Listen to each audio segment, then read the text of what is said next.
Sometimes your search for a new home can feel like it's going nowhere.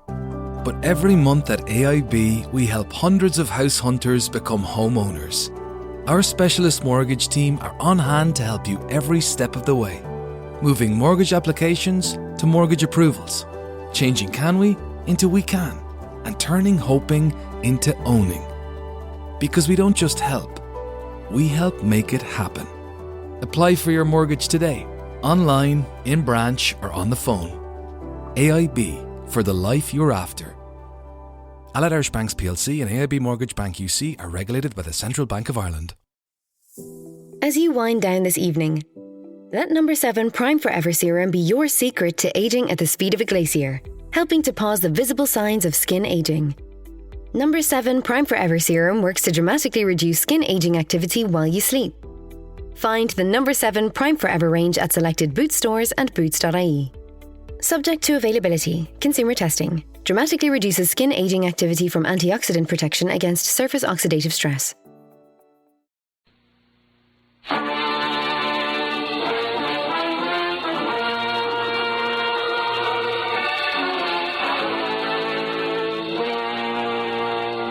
The Columbia Broadcasting System presents a thrilling new adventure series starring Dick Powell.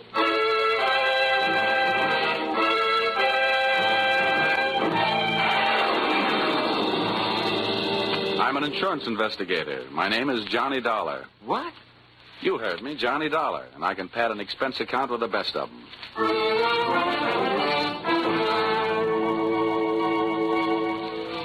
Yep, I'm a freelance insurance investigator, and I live in Hartford, Connecticut. At least that's where I pay rent.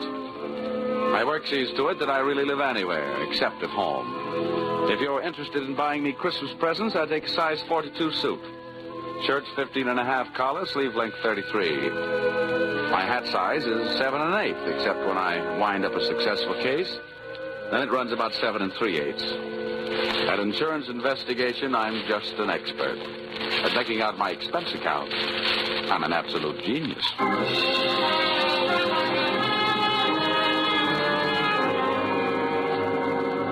Expense account, submitted by investigator Johnny Dollar to Home Office, East Coast Underwriters, Terminal Building, Hartford, Connecticut. Attention, Austin Farnsworth, General Manager. The following is an accounting of my expenditures in the investigation of Milford Brooks III for your company. Expense account item 1. Cab fare to your office in answer to your original call, 75 cents. Tip to driver, $1. Expense account item 2. Shoe shine, 25 cents. You'll remember I got my shoes scuffed when I unsuspectingly walked into your private office. Milford! No, you must not, my boy. Dollar! Yeah, Get you what? away from that window. Don't Hey, you. jump. Hey, no, you don't. Let go of me. Let go of me, you fool. No. There are better ways of making a big splash in life. Get away, you... Well, nice try, Sonny. Now pay attention to teacher. Didn't know I had it in me. Oh, goodness gracious, Dollar. Did you have to hit him so hard? I hope you haven't killed him. He isn't too strong, you know. Don't worry. There. Now, Mr. Farnsworth, would you mind telling me on whose head have I the dubious pleasure to be sitting? That, sir, is Milford Brooks III. His policy with this company is in the amount of $2 million. Wow. Yes. And the boy seems bent on committing suicide. Dollar, I want you to stop him. What do you want me to do? Threaten him with death? Anything. The conditions of his policy are such that we would be forced to meet with a claim in the event of his suicide. Oh, I say, Dollar, sitting on his head that way, aren't you in danger of smothering the boy? Smothering him doesn't worry me, but these crew haircuts don't make very comfortable cushions. I'll move down a little. Now, there. Okay. So far, I know this kid is insured for $2 million and that his policy pays off on suicide.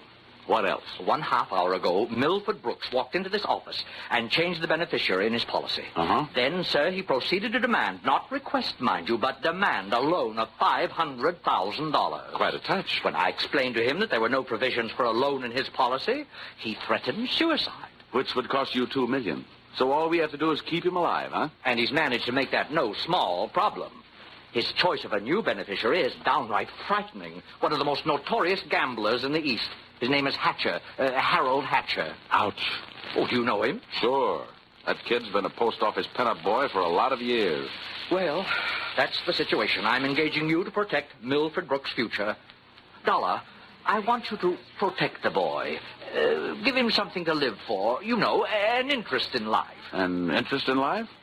Well, let's see. I know here. This should help. What's that you got there? Well, it's what's commonly referred to in the more successful of bachelor circles as my little black book. Oh.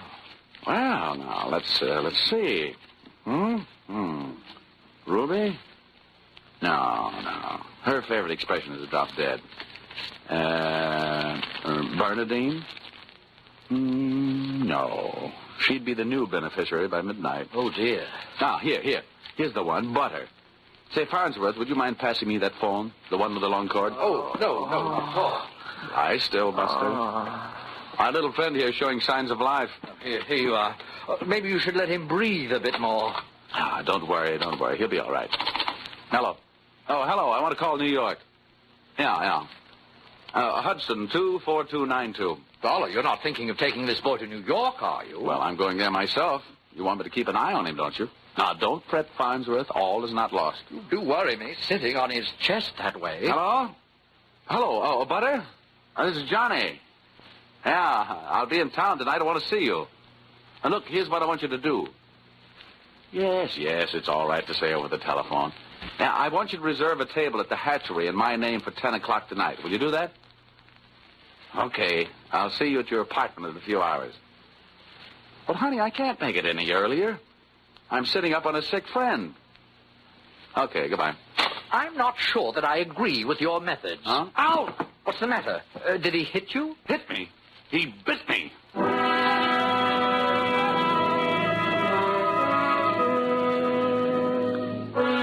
Expense account, item 3. Liquor, $18. Keeping Milford Brooks III peaceful seemed to be the immediate problem, and a bottle of rare old brandy seemed to be the immediate answer. I poured most of it into him, and by the time he started to tick again, he'd gone through the unusual process of going to sleep sober and waking up enchanted. I loaded him into my car, and we headed for New York. As we passed through New Haven, he opened one eye, looked up, saw the Yale Bowl, and gave 3 cheers for old Eli. Ray, Ray, Ray. Oh, old Yale would sure be proud of you. Why anybody would want to insure you for $2 million is more than I can figure. My daddy loved me very much, and my mother loved me very much. Now, that's nice. And not only that, but I love somebody very much. And not only that, but I hate somebody very much. That's interesting. You know something? Next to one other guy, I hate you more than anybody else. Oh, here, lover boy, it's the cocktail hour again. Time for your bottle.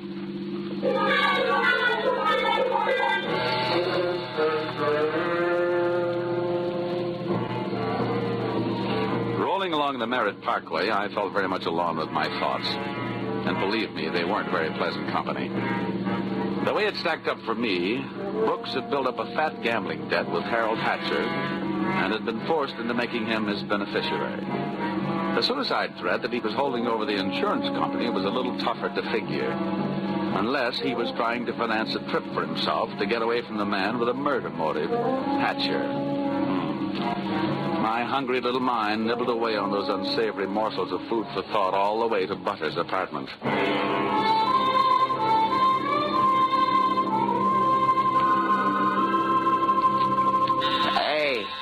Hey, where are you taking me? I want to go to New York. If you don't behave, Buster, I'll punch your ticket.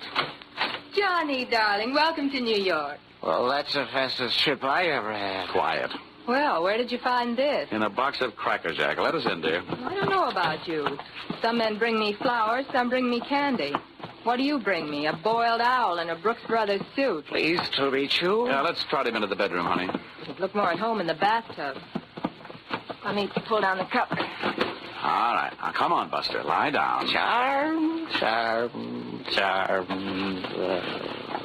That kid's liquor sure can hold him. How long have you been playing nursemaid to this bottle baby?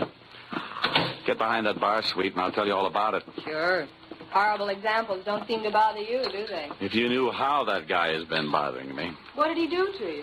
Well, let's just say he put the bite on me.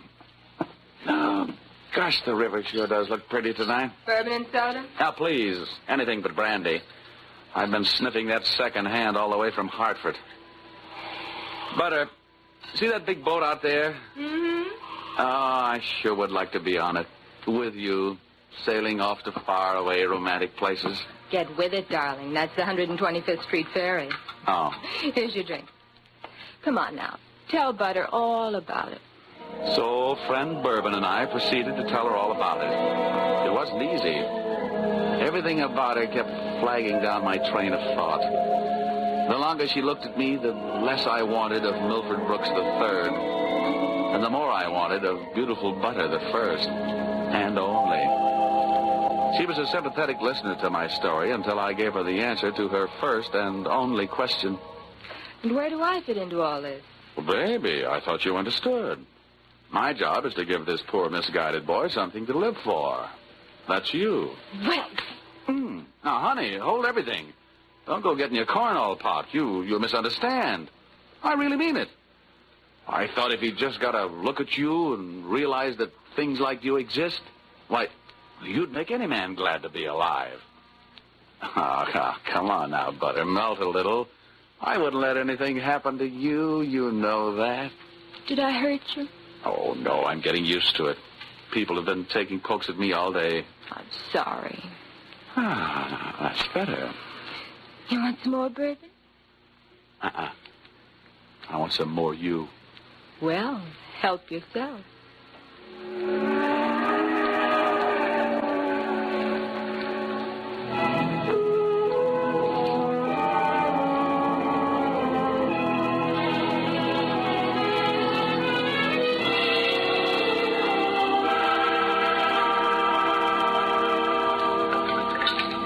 Honey, it's getting late. Let's make this the last drink. What time is it? Oh, it's 20 to 10. Oh. My reservation at the hatchery is for 10. Here. Thanks. Cigarette? Oh, empty. Some more out in the other room. I'll get them. I'd love to get you on a slow boat to China. Johnny! Oh, coming. He's gone. What? Well, he can't be. But he is. The window's wide open. Oh, the fire escape.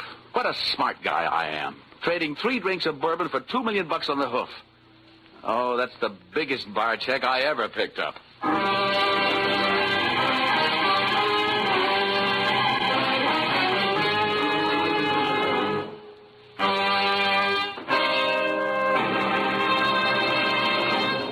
That's a big bar check for anyone to pick up. As a matter of fact, it's a bigger bar check than you've ever heard of anyone picking up before. And that should give you an idea of what to expect in the second act as you follow this new CBS series starring Dick Powell in the title role, yours truly, Johnny Dollar.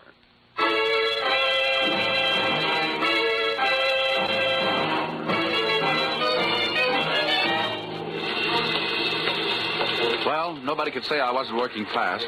I'd only been in town for an hour, and I'd already succeeded in losing Milford Brooks III. I spent another hour of his all-too-short life expectancy unsuccessfully shaking down the neighborhood for him. And then, feeling very much like a bloodhound that had flunked his sniffing exam, I went back to Butler's apartment.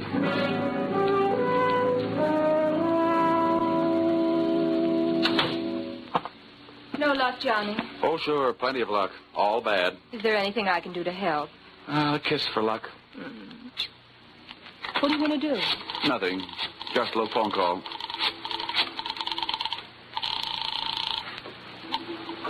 Police headquarters. This is Johnny Dollar. Give me missing persons. Any particular one? Don't be a wise guy. Lieutenant Fisher. Yes, sir. Lieutenant Fisher. Fisher, this is Johnny Dollar. Hello, Dollar. Who'd you lose? One man, my mind, and if I'm not careful, my professional reputation. The guy's name is Brooks, Milford III. Got anything on him? Hold on. All right. Don't look at me like that. It wasn't all my fault. Dollar? Yeah? We haven't found him yet, but we think we know where he is. Huh? The Hudson River. At 11:15 tonight, his top coat, complete with identification, was found taking a ride on the 125th Street Ferry. Oh. Anything else? Nothing much. A package of matches was found under the coat, monogram. You don't happen to know anybody whose initials are H.H., do you? H.H.? Yeah. There's always Horace Height. Wise. Thanks, Fisher. I'll check back with you later. I'll be... H.H. Harold Hatcher. What are you mumbling about? Bad news? Looks like about $2 million worth. They found Milford's coat on the 125th Street ferry. You and your faraway romantic places. Very funny. Now, I'll see you later, honey, and maybe about 11.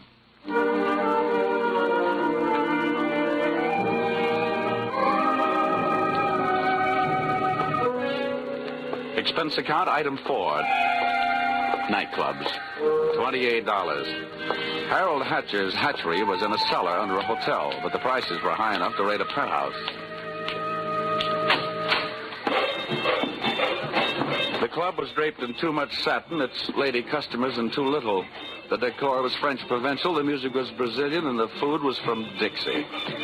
The drinks looked weak and the waiters looked strong. All in all, the joint was a sight for sore eyes, for making them sore. The only pretty thing in the place was a blonde. She came strolling up to my table, her hips unconsciously sending subtle little messages back to the rumba band. She opened her mouth, slid her tongue over her lower lip, and let a few warm, soft words slide out. Looking for someone? Well, you'll do until the real thing comes along. Sit down. Thanks. I won't have a drink. I didn't ask you. My name is Janelle. Janelle? Wow, it's a nice name. I understand you were asking about Mr. Hatcher. Well, I asked if he was in. The waiter said he wasn't. Do you know him? More than somewhat. What do you want to see him about? A mutual friend, Milford Brooks. Uh-huh. I know most of the quiet-closed boys around here, so you want a cop. You don't look like the type that would be a society friend of the Brooks family, so what are you? I'll ignore that. Is Hatcher around? He might be. Then come on. Where's his office? The top of those stairs. Can I expect any trouble getting in? You won't have any trouble. How do you know? Because Harold sent me down here to look you over. Oh. I think you're all right. So, I won myself the good housekeeping seal of approval, huh? Keeping house with you would meet with my approval. I ran for my life, had a slow walk up the stairs. When I located the door to Hatcher's office, I knocked once and went in. Come on in. Thanks. So I'm Johnny Dollar. I was hired by East Coast underwriters to protect the interest of a kid named Milford Brooks III. Now, what's that supposed to mean to me? You know him, don't you? Well, he isn't exactly one of my boozing buddies. How much money does he owe you? Yeah, we've got him on the books for a few bob. Why? They picked up his top coat tonight on the 125th Street ferry. He wasn't in it. It might have been suicide. It might have been a knockover made to look like a suicide. What's your choice? What do you get off asking me about my choice? Where were you between 11 and 11:30 tonight? What's it to you? I thought you might like to rehearse some answers. The law will be asking some questions real soon now. I don't know why I should tell you, but I was driving around in my car getting some air. Oh, now, you'll have to do better than that. They found one of your match folders under Brooks' coat. You're out of your mind. Let me ask you. The kid owed me a couple of $100,000. You think I'm going around knocking off my own assets? Hatcher, I don't know whether you're stupid or bright. Don't worry about it. I know. What about that insurance policy? What insurance policy? Now, look, Hatcher, we're big boys. We both know that changing a beneficiary in an insurance policy is a legal transaction. That means witnesses. That means it isn't secret. What are you talking about? That you and East Coast underwriters and I know all know that Brooks made you the beneficiary in his policy and that you stand to come into $2 million when they fish out his body. I don't know anything about it. Motives don't come much bigger. I'm telling you, this is all news to me, and you and nobody else is going to make me move off that story. I feel the same about mine. It doesn't take a genius to know that Brooks didn't love you $2 million worth. There's only one logical reason for his making you the beneficiary. You forced him into it. Who'd believe anything else? Who cares? They'd have to prove it. And brother, that can't be done. Now, how would you... Yeah. Okay, Rocky, thanks for the news. Take the inspector into the bar and buy him a drink. I'll be right down. Dollar, did you turn me in? They're here, huh? Yeah. No, I didn't turn you in. I'm not a cop. Well, come on. Maybe they just want to sell me some tickets to the policeman's ball. For a guy in a hot spot, Hatcher was certainly a cool customer. I followed him out of the office, down the stairs, and back into the club. Janelle was sitting there right where I'd left her. And I thought to myself, now there's a gal who should never sit down. She looks so pretty standing up. Janelle, buy Mr. Dollar a drink. I have to go play 20 questions with some fellas in the bar. Sure, baby. Anything you say. Anything. I'll see you, Dollar. Yeah. How'd you make out? Well, you can never tell about a guy like that. He's a smart boy, strong, silent type. Wouldn't talk, huh? A real close-mouth act. About what? Oh, just a little doodad. $2 million life insurance policy. Wait a minute. That young Brooks kid? That's right. I knew it. Tried to tell him he'd get into trouble, but he wouldn't listen to me. Oh, you knew about it, huh? I suppose you also know what was behind it. Sure, Milford owed him some money. A lot of money. It's in writing. What kind of writing? The personal note that Brooks was going to get back if he made Harold beneficiary. Well, where is this note? Do I look like the kind of girl who'd put the finger on her boyfriend? You look like the kind of girl who'd do anything if she wanted to. Thanks. I'll give you a slight hint. It's in his office. You'll find it in the inside pocket of one of his suits in the wardrobe. What are you waiting for? I'll watch the bar. Nothing, sweetheart. Nothing at all.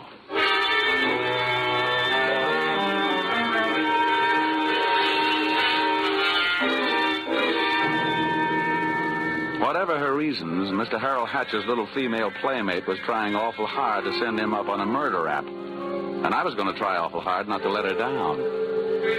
Back in Hatcher's office, I found myself alone in a room with a telephone. And being a guy who can never resist a free call, I unleashed the magic wonders of the AT&T. This better be you, Johnny Dollar. Shh, quiet, Butter. I've only got a few seconds. Seems that's all you ever have for me. Now, if you... Now, look, Angel, just another hour. I'll get you a nice present. I don't care if you're another century. And as for presents, the last one you brought me was a drunk, and you even let him get away from me. Good night. Life presents a gloomy picture ever downward toward the tomb. Having wasted those few precious moments of an already misspent youth, I decided I'd get on my pony before Mr. Hatcher showed up. I found Milford Brooks' personal note in one of Hatcher's suits, all right. As a matter of fact, I found something in all his suits. A great big glimmer of light. Expense account, item 5. Taxi fare, $10. I left the office in a hurry, Janelle at her table and Hatcher at his bar. I got out of the club and into a taxi parked a half block down the street. There, I waited until my favorite suspect left the hatchery and piled into another cab, and off we went. On a chase that would have made Ben-Hur look like a plowing bee.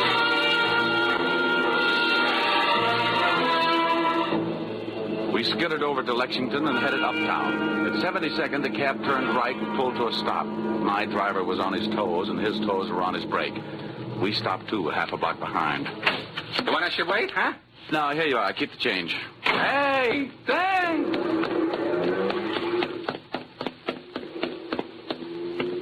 It was a garage that belonged to a residence on the parallel street a block away. The living quarters upstairs were dark enough to look interesting. I indulged in a bit of genteel breaking and entering. Entering that old barn didn't take much breaking. I crept up the stairs. They sounded like they were left over from an old ghost story. And so did the first voice I heard when I stopped halfway up. We've got to be careful, especially about that Johnny Dollar. Are you sure he didn't follow you? That voice sounded awfully dry to be coming from a guy who supposedly had spent most of the night snoozing in the bottom of the Hudson River. It was Milford Brooks III. Get up on your feet, Brooks. Now, wait a minute, I started this thing slugging you, and I might as well finish it the same way. Leave him alone.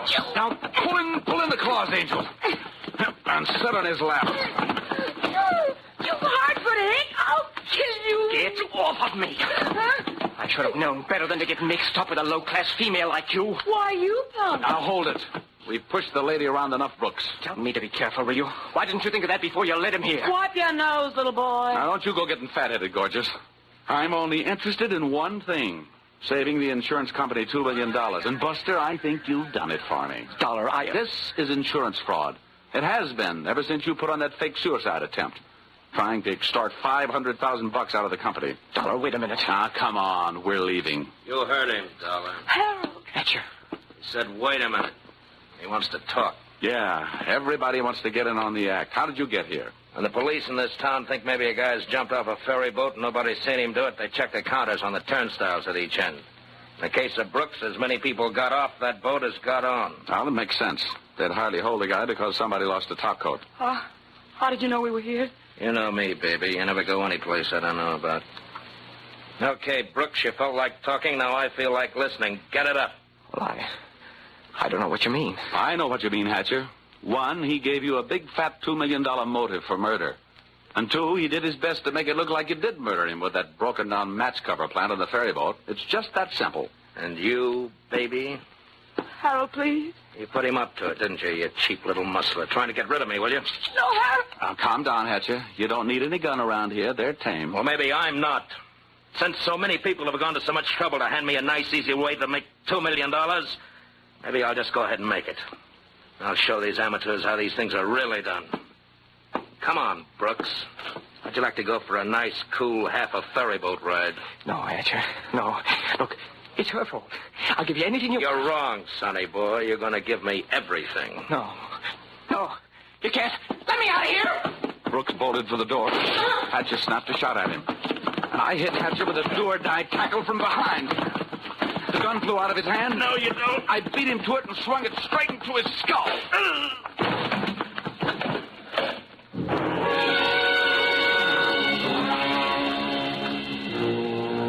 Half the people were lying in the room bleeding. Brooks from gunshot, Hatcher from gun butt. And Janelle and I both stood there panting. But believe me, not for each other. We stood that way until the police arrived.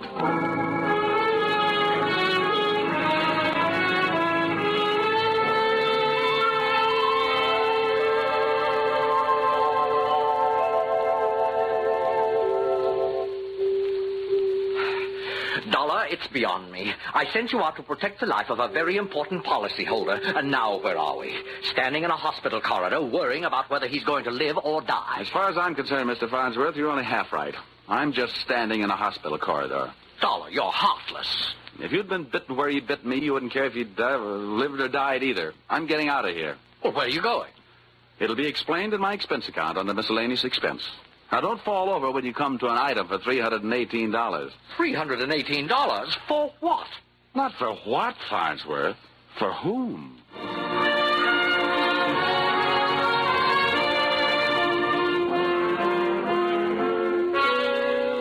Expense account total. And it all adds up to a little matter of $1,182.23. Which you may say, Mr. Farnsworth, is a lot of money for one man to spend in 2 days. But you must bear in mind that the amount at stake was $2 million. And you know the price of steak these days. It might comfort you to know that I just returned from the hospital. Brooks was strong enough to make a full statement, which you will find enclosed. This in itself should prove sufficient to establish evidence of attempted fraud against your company, allowing you to immediately avoid his policy. It boils down to one sentence, to wit. Brooks and Janelle wanted to get rid of Hatcher so that they could live happily ever after. Knowing those two, they never had a chance. And oh, yes, that miscellaneous item, the one for $318, it was a bracelet for a certain party who made this special investigation for me very special. Oh, if you want a receipt for this item, I'll send you a lock of her hair. Yours, truly, Johnny Dollar.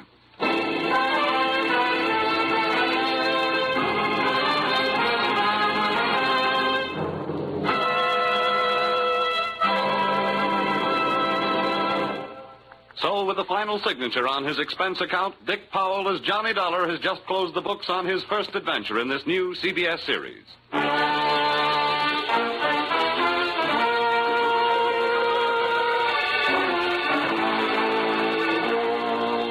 Be sure to tune in again next week when the expense account covers Special Investigation Singapore. Another unusual adventure starring Dick Powell in... Yours truly Johnny Dollar.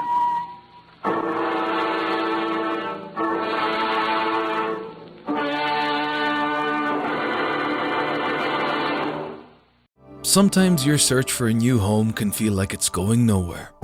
But every month at AIB, we help hundreds of house hunters become homeowners. Our specialist mortgage team are on hand to help you every step of the way, moving mortgage applications to mortgage approvals, changing can we into we can, and turning hoping into owning. Because we don't just help, we help make it happen. Apply for your mortgage today, online, in branch, or on the phone. AIB, for the life you're after. Allied Irish Banks plc and AIB Mortgage Bank UC are regulated by the Central Bank of Ireland.